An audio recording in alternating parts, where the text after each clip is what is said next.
you tell me my life sucks, but my life saw from a rural region with no running water, no flushing toilet, to now like a modern living in mega city like Beijing, um, communicating with people from around the world, a very comfortable life. How would I believe your narrative? I believe in the life I'm living in. The system, whether you like it or not, is working for us. It's for working for the majority of Chinese people.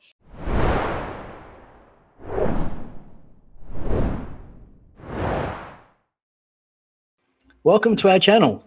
Today we have a very special guest with us, Jing Jing Li, a journalist dedicated to uncovering real stories from China and the global south. She is the force behind the China Up Close Substack channel and a popular YouTube platform. Jing Jing, thank you for joining us. Thank you for having me. Such an honor to be here. Excellent. All right, let's dive straight into it. You've often said, I try to move beyond the mainstream talking points and bring a new perspective through my media outlet. Could you share a bit about your journey growing up in China, studying journalism in both China and the UK, and your mission to reshape narratives about your culture and country? Thanks for having me. And Sure.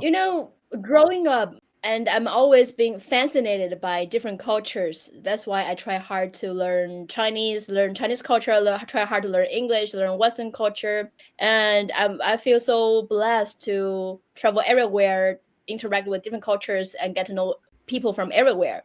And because I speak both languages and learn journalism in both cultures, I noticed there's a huge misinformation and this huge gap between Western culture and Chinese culture. So, as you mentioned, I have social networks. I have my YouTube channel, and I'm also on Twitter, on Instagram, trying to bring the information from China to people outside of China who are interested in knowing more about China.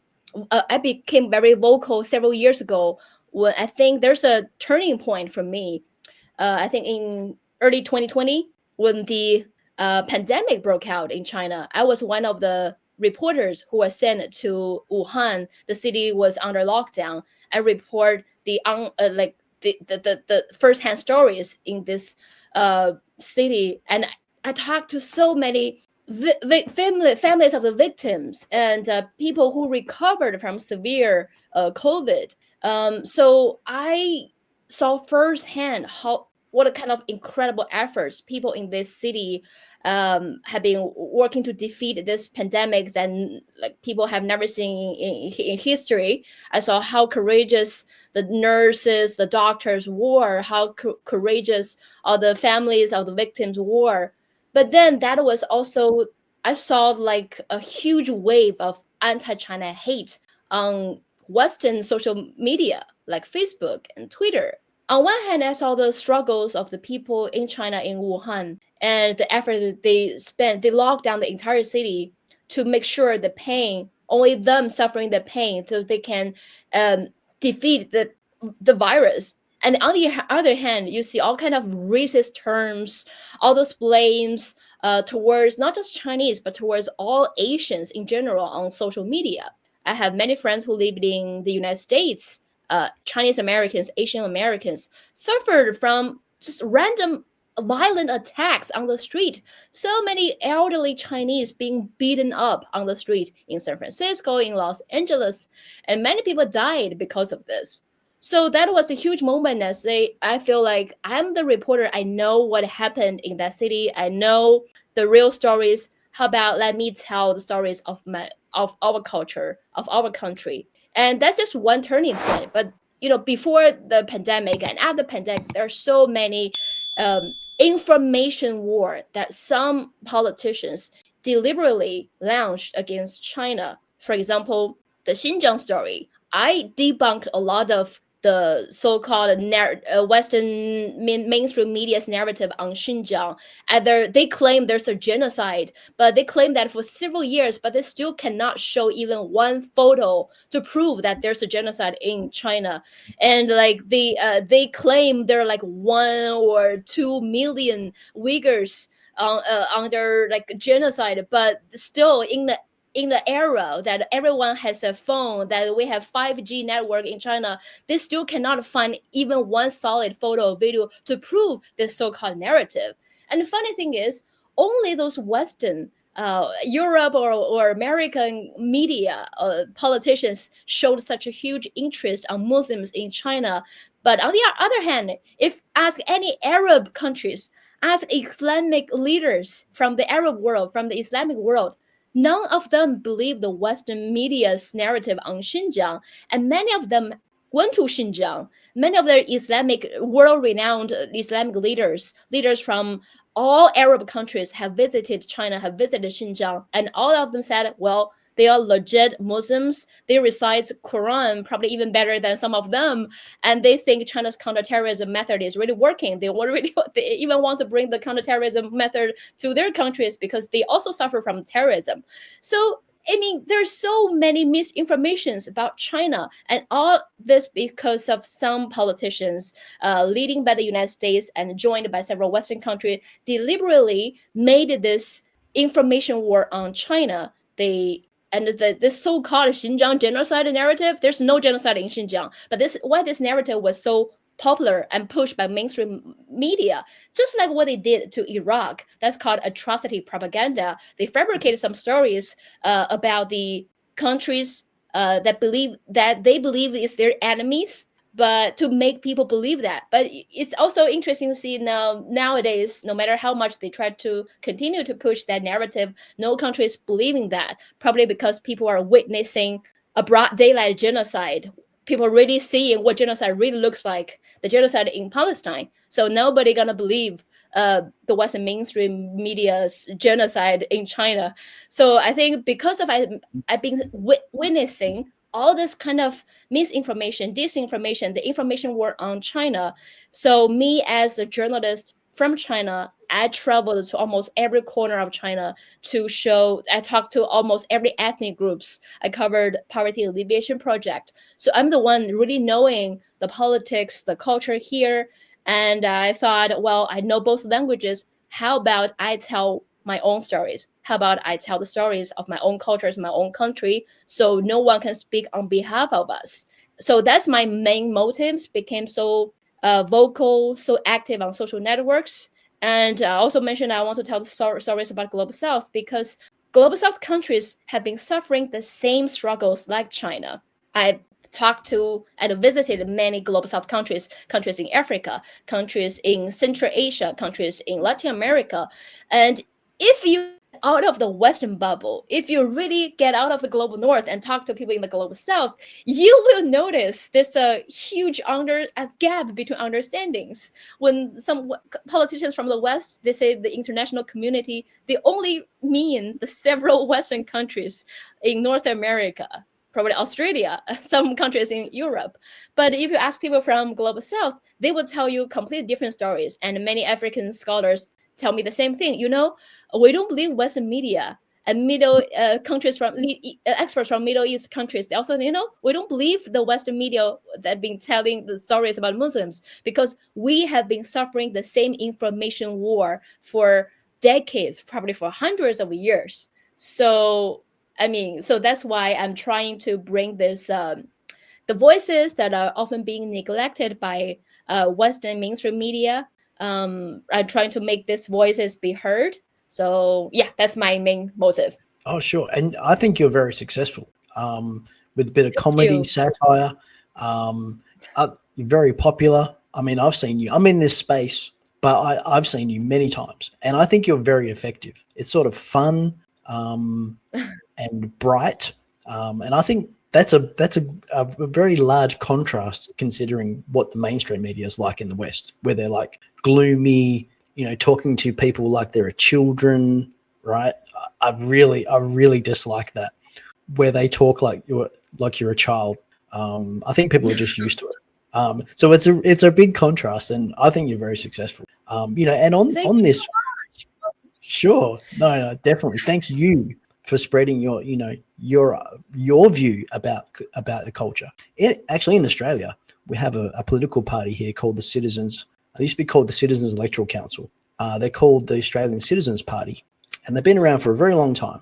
and they have a weekly show, and they are constantly debunking about the Uyghurs. This is a very important one because there was, from what I've heard, over 1,000 people were killed by these terrorists over about 10 years. It was a serious, serious problem. And this narrative sort of covers over the fact that this is occurring, and that something needed to be done about these terrorists. And China did it in such an amazing way. Re-education, skilling, investment in the people. So it's no wonder Western narratives do that to cover over such an amazing transformation. So Yeah. it's really important what you're doing. And it's been debunked. There's been many investigations and like official reports, white papers of, very high profile journalists, and also, I guess you call them humanitarian or actual social professionals in that area. So if people still believe that, I'd be really surprised. But, on this topic of breaking misconceptions, you've spent over a decade as a journalist and political commentator, traveling the world and reporting for various media outlets. What inspired you to challenge how the Western media represents China? Can you share an example of a misrepresented story that motivated you to take a stand? I think I shared a little bit like You in did. my intro. Sorry, I talk a lot. No, that's Sometimes good. you have to interrupt me, or otherwise I'll keep rambling a lot of stuff. No, Sorry. I'm sure there's So others. So, yeah. yeah. I think, yeah, like the stories I just mentioned, one is the during COVID, because of this Western mainstream media's misinformation about China, they are not just hurting China, they are hurting the Chinese people, even Asian people in general, because in other countries, people don't know whether you are Chinese or not. They don't care. During those years in 2020, when they trying to blame everything about COVID on China, it has a huge consequences on Asian people in general. Several like Chinese Americans, I heard like friends of my friends who got attacked, kicked out of the wheelchair. They are like in their 70s, 80s. They kicked out of their wheelchairs, beaten to death. They're like a massage salon in America. A guy just walks in and did a mass shooting, killed all of this. I forgot, like they are Vietnamese or Thai people, whatever. So like the Asian Americans and Chinese Americans became a vulnerable group, became the scapegoat for everything, for their failure. So it had a huge consequences. That's my main motive to speak up. Second, Xinjiang is definitely one of those stories that made me very vocal about this. You mentioned a little bit how like there was serious problems that we experienced is the terror attacks were so bad in Xinjiang. It also spread it to other parts of China because of there's a group of separatists and terrorists, and they actually get like funds from guess where, NED, CIA as well. So they committed so many terror attacks across China. Like one there's one in not in Xinjiang but in Yunnan province, but the same group of terrorists who was from Xinjiang but decided to do a massacre at a Kunming train station, killed dozens of people, regardless of whether they're women, children. So the things like that happen so many times. So China successfully eradicated terrorism by providing vocational training, but providing by sending these people like like because of many of the people would be recruited by terrorists because of the lack of resources to higher education or work. So the best way to reduce this situation is to improve their economic situation. So how to improve their economic situation? Send them to schools, teach them how to read, how to write, how to use a computer, teach them a skill that they can make a living. So now you go to Xinjiang, all these people, 20 million, 2 million people have in Xinjiang were lifted out of extreme poverty, extreme poverty. So many of those people are have their own farmland, have their own like whatever, like their own businesses in their villages, and the other kids, ethnic minority kids in Xinjiang, have better access to higher education. For example, me, I'm not from Xinjiang, I'm from other provinces in China, but when I was a kid, I only get 9 years of free education, compulsory education. That's compulsory. But in Xinjiang and Tibet, they get 15 years of compulsory education for free, no Wow. tuition fees. Kindergarten, primary school, middle school, high school, you go there and actually they provide good meals in the school just to, I mean, level the playing field, because of in the remote regions, because they're so inland, they are trapped. Some of them trapped in villages in mountains. So what China is doing is to reduce the gap between different cities, different provinces, reduce the gap between the rich and poor. So those people who are less privileged, just give them more resources to get education. We in China, if we want to go to college, we have to pass the college entrance exam, which is really really hard to pass. Um, but kids of ethnic minorities like Uyghurs in Xinjiang or Tibetans in Xizang, they will get extra score if they are ethnic minority. We Oh, don't get it. I'm Han Chinese. We don't get it, but they will get extra scores. Depends on the population of your ethnic minority. Some ethnic groups get 20 scores, 20 extra scores, 30 extra scores.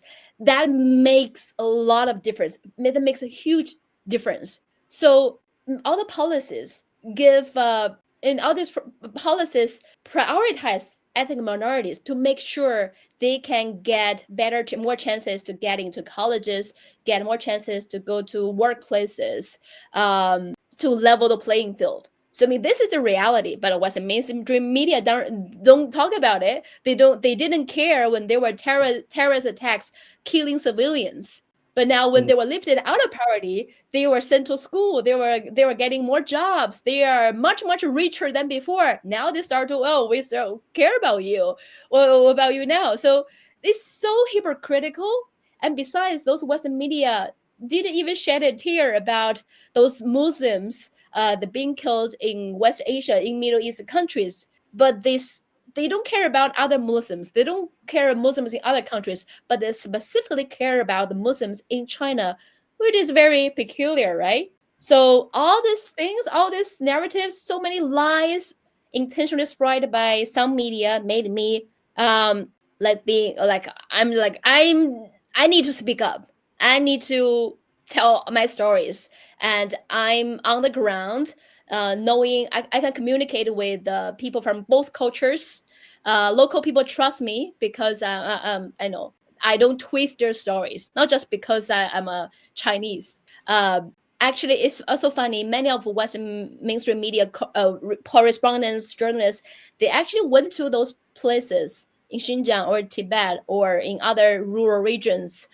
They spoke to Chinese people as well. But nowadays, some of those people or don't want to talk to this Western mainstream media. No one told them that you cannot speak to them. They are free to speak to Western media. But so many of Chinese know or worried their words gonna be twisted. Or like they tell them one thing, but at the end you see the video is completely different story. So like many people say like, I don't want to be twisted. I don't know what your intentions. I don't know whether you're good or you're not, you're bad. So that's why a lot of Chinese people don't want to talk to the Western mainstream media. But even why? Because sometimes, like I don't know, maybe because I speak English or the way I put on makeup. Sometimes I went to some places. Some local Chinese thought maybe I'm a foreigner, but so they became a little bit, are you Western media or are you Chinese media? But when I tell them I'm Chinese media and I speak Chinese and talk to them, build the trust, they totally opened up. So and sometimes this some Western correspondent complain about, oh, they cannot get interviews in certain areas in China because of they did a damage to the trust. They did a damage to the trust between like Chinese people and Western media. So I mean that's the thing. So I just think I am able to communicate with people from both cultures. I people do trust me with their stories. So okay, let me be the bridge. Let me be the communicator. So Yeah, that yeah, makes you a very important part of our society in that respect. So you got to keep doing what you're doing. So that's good. I will Well, try. yes, please do. You know, just a couple of hot topics, and you know they've been around for a while, but I want to bring them up, and if you can comment on them briefly, because we've got a little bit to go through, and we don't want to go too long, Jing Jing. You know, Mm. there are many narratives about China to debunk. Okay, so it feels like a weekly series wouldn't be enough. You know, let's start with two of the most discussed topics. So one, the imminent invasion of Taiwan. Okay, has been dragged out. Two, China's industrial overcapacity. Which one would you like to tackle first? And you know, and what's the biggest misconception about it? Ooh, okay. Mm, Okay, let's start with Taiwan. How can you invade your own territory? mm, So, well, exactly. I don't know how many, yeah, I don't know how many people in outside of China or in other parts know that Taiwan is part of China, and that is recognized by their own governments. You're based in Australia, right? Right. Australia recognized Taiwan as part of China. Mm, United States recognized Taiwan as part of China. All the countries that have a diplomatic ties with China recognize Taiwan region is part of China. So that's the foundation. That's one of the base that we can have a diplomatic relation. So in the world, I think there's 190 countries in the world. Only 11 countries has diplomatic ties with Taiwan. So that means 180 over 180 countries recognize the mainland, Beijing in the mainland is the only legitimate government of China, and Taiwan is part of China. This is written in all these countries' government documents. If you go to United States government office, you will find it. But that's all. Another thing is how hypocritical some of these governments are. Is on one thing, officially they recognize Taiwan as part of China, but through the media they play the word game. The way they describe Taiwan as if it's separated from mainland. But and so that's the Western word game that they played. But for those who don't know the history between the mainland and Taiwan, I will do a quick intro. So what happened between the mainland, Chinese mainland, and Taiwan Island is the result of a right now is the result of civil conflicts. So Taiwan Island had been colonized by Japan, been colonized by several different powers. But before PRC, the People's Republic of China, was founded, there was a civil war between the CPC, Communist Party of China, and the Kuomintang, KMT. So they had a civil war, but then CPC defeated the KMT. So what the leader of KMT did? So they just fled to Taiwan. The leader Chiang Kai-shek the leader of KMT, Chiang Kai-shek, fled to Taiwan. But even though they were defeated, they always claim they are Chinese. They always believe they are the real China. So the issue between the mainland and Taiwan Island is more like they are fighting who is the legitimate government of China.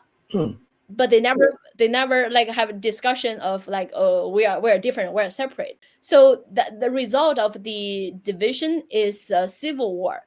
But of course, in the past few years, there are different divisions within the island, and then there are interveners from the United States trying to use that divisions as a political strategy to use Taiwan to stick it to China.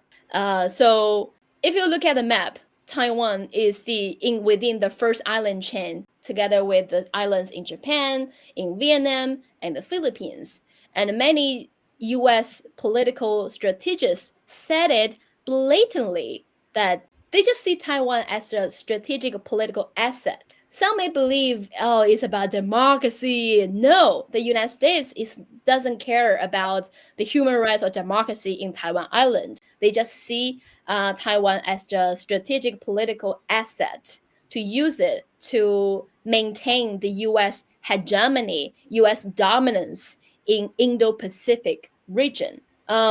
And it's so funny because when Chiang Kai-shek, the leader of KMT, fled to Taiwan, the United States sponsored Chiang Kai-shek. They sponsored Chiang Kai-shek, KMT, when they were fighting with CPC. But after they were defeated, fled to Taiwan, U.S. spent billions of dollars to support KMT in Taiwan Island as well. But then they realized they need Beijing, they need the mainland to fight with the Soviet Union. So they dumped Chiang Kai-shek and his KMT in Taiwan. They decided to form diplomatic ties with the mainland. And now, like when they see the mainland is becoming more powerful economically, they see the mainland as a threat. Now they are siding with the separatists in Taiwan Island as well. So the U.S. is really playing with both sides. I'm supporting you to against other, supporting you with against the other.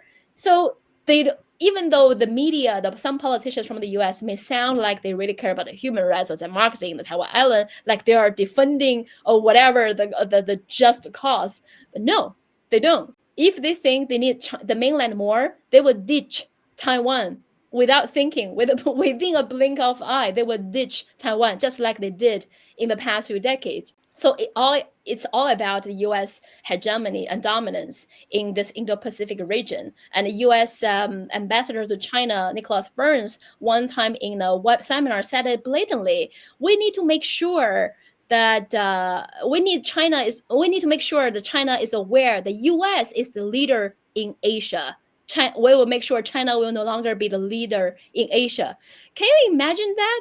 A U.S. politician, U.S. ambassador saying to China, a country in Asia, that the United States is a real leader in Asia. So That's crazy. That is crazy. And I'll just note here, which you didn't mention, that Taiwan, military strategy wise, and there's other reasons which you just went over, right? Cultural, historical, political reasons. But China will never, ever let Taiwan become independent because it's basically a massive carrier right off the coast of China. It will never allow militarily that to occur.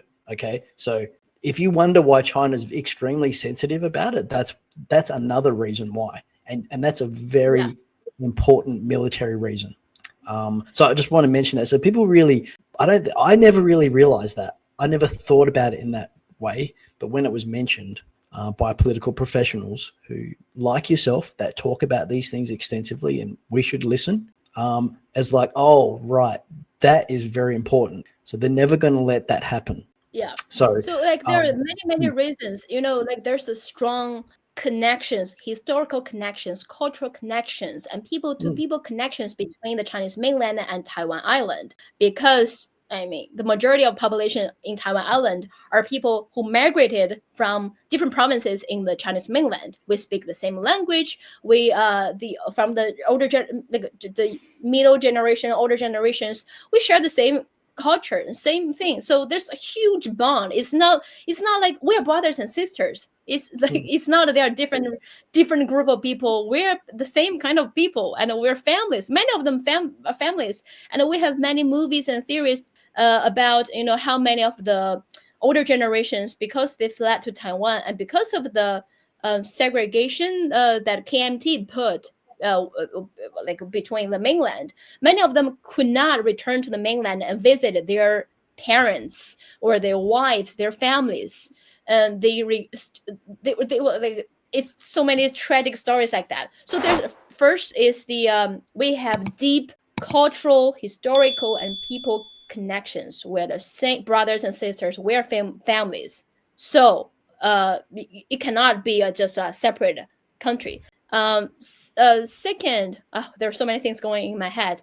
Like let me, I forgot what I'm gonna say, but like let me go. And second, like you said, the geography. Go to the map, see how close the Taiwan Island is to the Chinese mainland. Just dozens of kilometers away. So but the United States is selling arms to, and they are arming the separatists in the island. They are not arming the Taiwan people. They are arming a small group of separatists with their old arms. not even the most fancy art. That's a very So important distinction that you're making there, actually, because it's the yeah, separatists within China, within Taiwan, that they're arming and fomenting discord with, not the government, the political system per se. Which again, we don't really hear from, because unless we listen to Jing Jing about what's going on. So that's that's yeah, that's how powerful the some media in the West are, because they keep telling even though officially, diplomatically, the government says, well, we believe there's only one China. The United States, Australia, UK, all these countries don't even have an embassy in Taiwan Island. That says there's no diplomatic ties with between these places. But like people, if just citizens in Australia, if they just read Western media, they don't realize that, right? Because from the media, they use China and Taiwan like they are two separate countries. That's the word game they play. So yeah, that's one thing. Geographically, we're so close. But the some Western countries, U.S., the most infamous one, they're famous for supporting separatists in every country. How mm, many separatists and coups they supported, sponsored in Latin America, in Africa. So they are doing the same. They have been doing the same in Taiwan Island, sponsoring the small group of separatists, arming them. And just imagine if United States or Australia is putting in the same shoes. Say hypothetically, if China is arming a small group of separatists in Hawaii, in Texas, in some of mm, those places in Puerto Rico, how would the US react? They're gonna be mental. I mean, yeah, decades ago, Soviet Union was trying to place their missiles in Cuba, a different country, but because that country is so close to the United States, they wouldn't allow it. They would launch another world war just because of the potential threat it could cause. But so now, if you put your shoes in China, they are blatantly doing this. So I mean, that's why China is so pissed off, right? And yeah. third, I want to mention is because I have friends from Taiwan. I have friends from Taiwan. They're saying, my same age, but my a friend from Taiwan, he said, when I was a kid, it's all my families, all my parents, all my friends are saying, we are Chinese, we are Chinese. He grew up in Taiwan. He was born in Taiwan. So as growing up, all of us, all my family, everyone we know is saying, "Oh, we are speaking Chinese. We are Chinese. Like we are from the Chinese Shandong province or from that province." But until one day, probably he said it's around 2000, the year 2000, there's a sudden change. There's a top-down effort to revise the textbook, teaching them the just Taiwan-focused history. But there's nothing wrong with teaching Taiwan history or like focusing on regional history. But the thing is, he noticed this sudden change is so different. Like they're trying to tell them we're separate, we're different, we're different. They remove all the connections, the history with the mainland, and trying to teach the young kids that you are different. So now that started from 2000, right? Now after 20 years, the younger generations, because of political separation, because of the separatists imposed, and less communication. And my friend from Taiwan described the Chinese media in Taiwan is basically the Chinese translation of CNN, BBC. They are spreading the same narratives like a Western mainstream media. So no wonder among the young generations, they don't feel so connected to the mainland's culture.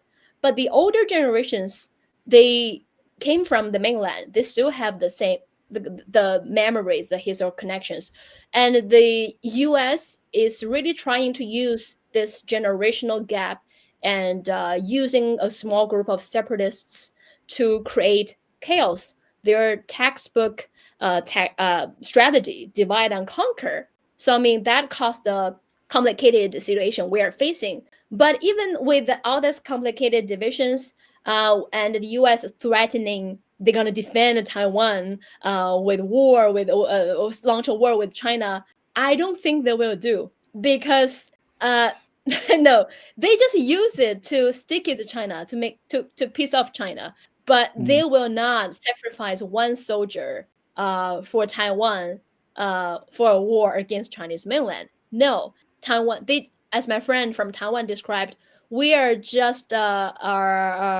unsinkable aircraft carrier. Mm. It's just a political asset to the United States to play the games, but Yeah, which they is know yeah, awful. they won't go to war.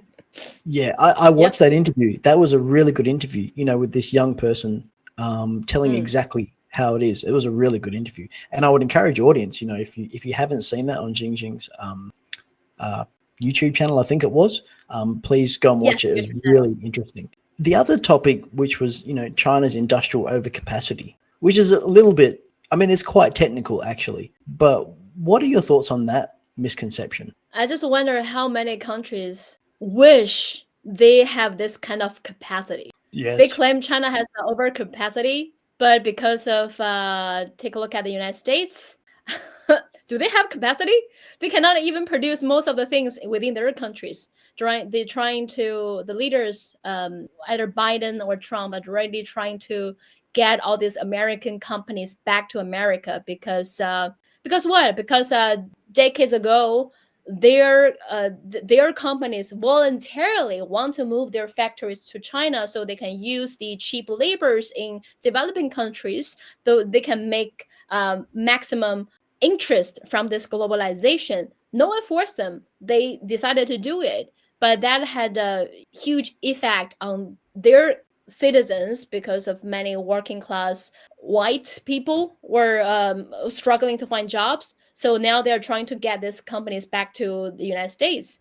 Same with the other developed countries and developing countries like countries in Africa, Latin America. They are the Chinese companies are helping them to set up their companies, building their bridges, and help them to move into have an industrialization. Mm. So I mean, all this is just a narrative to make people believe that China gonna collapse anytime. But in fact, this so-called overcapacity, China is manufacturing for the whole world. It's manufacturing for the whole world, from small products to high-tech technologies, from your coffee machines to 5G technology to EV cars. So, well, I think many countries, other developed countries or developing countries, are probably wish they have the same capacity level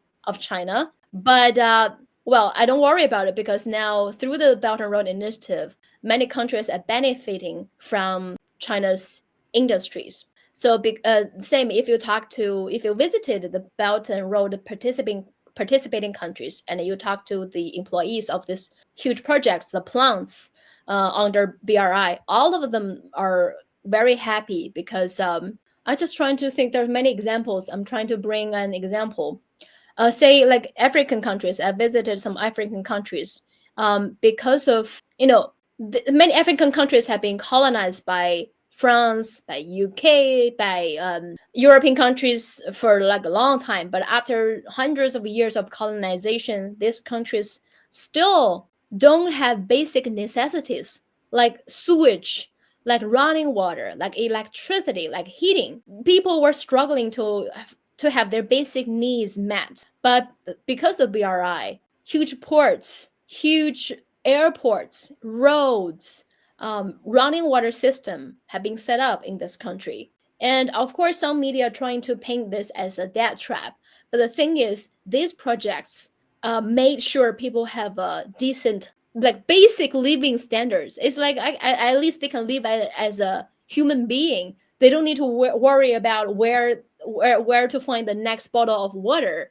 They have hospitals, they have schools now. So this thing will boost the long-term productivity of the country because now people can go to schools, have education, can go to hospitals, get their basic disease treated, cured. I mean, this thing. So maybe after a decade, 2 decades, we will see the concrete results of these BRI projects. And now many of these countries with Chinese this overcapacity, these countries are now moving faster towards their industrialization. So I think it's having a if there is overcapacity about China's industries, now it's benefiting the whole developing countries. to make sure in China lifted extreme poverty by 2020. And we always say it's important to leave no one behind. That's how China elevated, made sure everyone get out of extreme poverty, leave no one behind. And the same thing China is trying to do through BRI to the whole world, leave no countries behind. Every country deserves a right to develop. So that's what we're doing. So I'm quite confident about the future of the global South. Yeah, that's an interesting point. We're going to bring up the BRI because it's a very, very interesting and very important initiative. But on overcapacity, I always thought this is not a very smart narrative when they first come out. There's a very fairly short-lived narrative attack.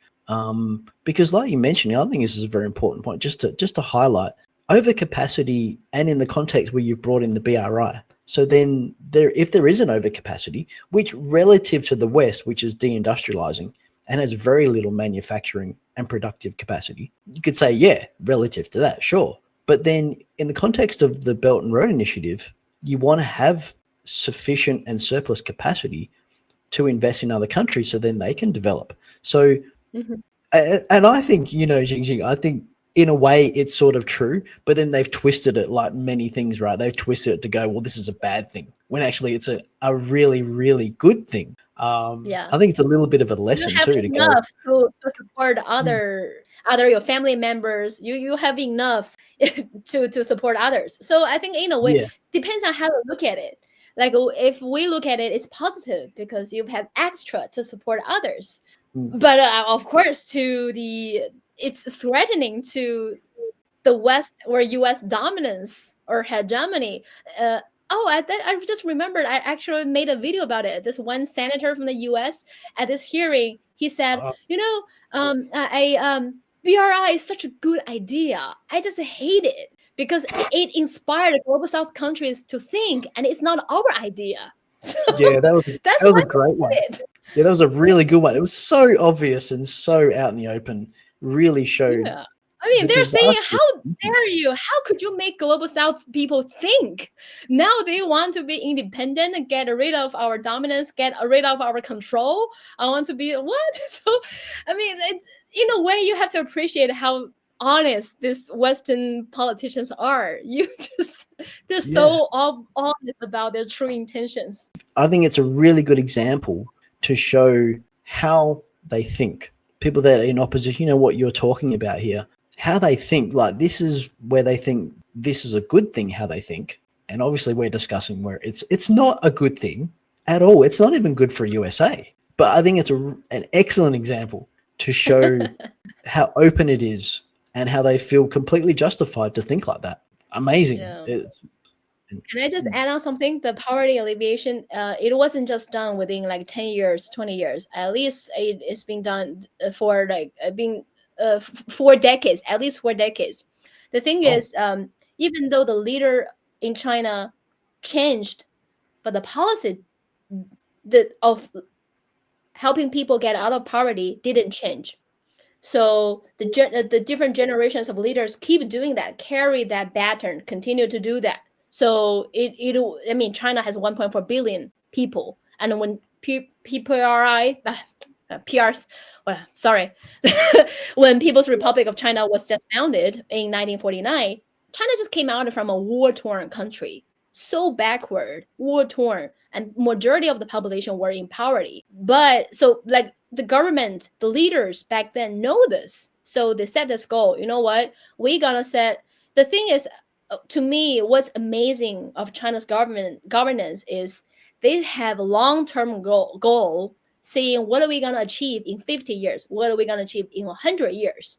But with this long-term goal, they also set short-term goals. So to achieve this long-term goal in 50 years, we need to do this in the next 5 years and do this in the next 5 years. So they break the goals in each 5 years. We call it a 5-year plan. So they break it into 5 years to say that, okay, after this 5 years, we will analyze where are we now, what's working, what's not, and then set the next 5-year goals. So that's how China successfully achieved its 50-year ago and 100-year ago.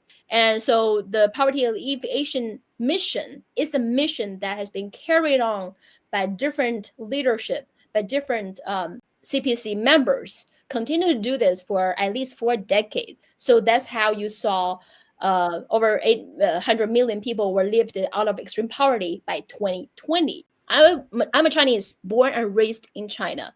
I'm in my 30s. So even my lifetime, I saw dramatic change in China. I keep telling my friends from other Western developed countries, when I was a kid, there was no running water. There was no like flushing toilet in my house. It was some like luxurious things to have when I was a little kid. But then we successfully, my family, just an ordinary family in China. We were not poor, but we were not rich. Just like my grandparents come from farmers background, but we were able to move from just ordinary house to a comfortable apartment. We have running water and blah blah blah.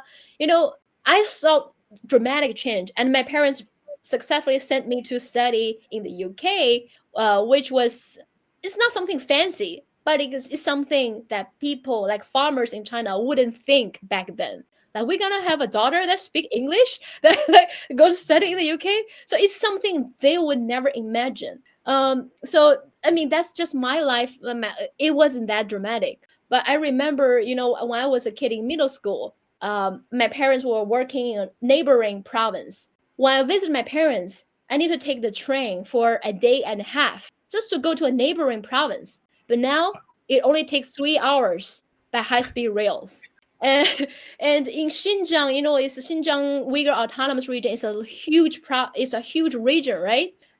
In college, my classmate from Xinjiang, he wouldn't go back home during winter vacation because winter vacation is only 1 month, and he needs to take 7 days on train and then probably transfer to a bus or cattle to go back his village. So it's just take too much time. So he wouldn't go back to Xinjiang during the winter vacation. But now just takes 5 hours by plane. And Xinjiang Uyghur Autonomous Region alone has 27 airports. 27 airports within one region, not to mention the high-speed rails, the railways surrounding the entire Taklamakan Desert, which is the world's second largest shipping desert. So I mean, this infrastructure, like railways, airports, popping up everywhere across China, connecting each village, each remote, isolated villages across China, so people can move freely, get better education, find a better job. This is just a small reflection of how some of the dramatic changes I've experienced in my lifetime. Now I live in Beijing. So this is some Western countries keep telling us China is bad, China's system is bad. I wouldn't believe it because I'm living through this dramatic development. You tell me my life sucks, but my life saw from a rural region with no running water, no flushing toilet, to now like a modern living in mega city like Beijing, communicating with people from around the world, a very comfortable life. How would I believe your narrative? I believe in the life I'm living in.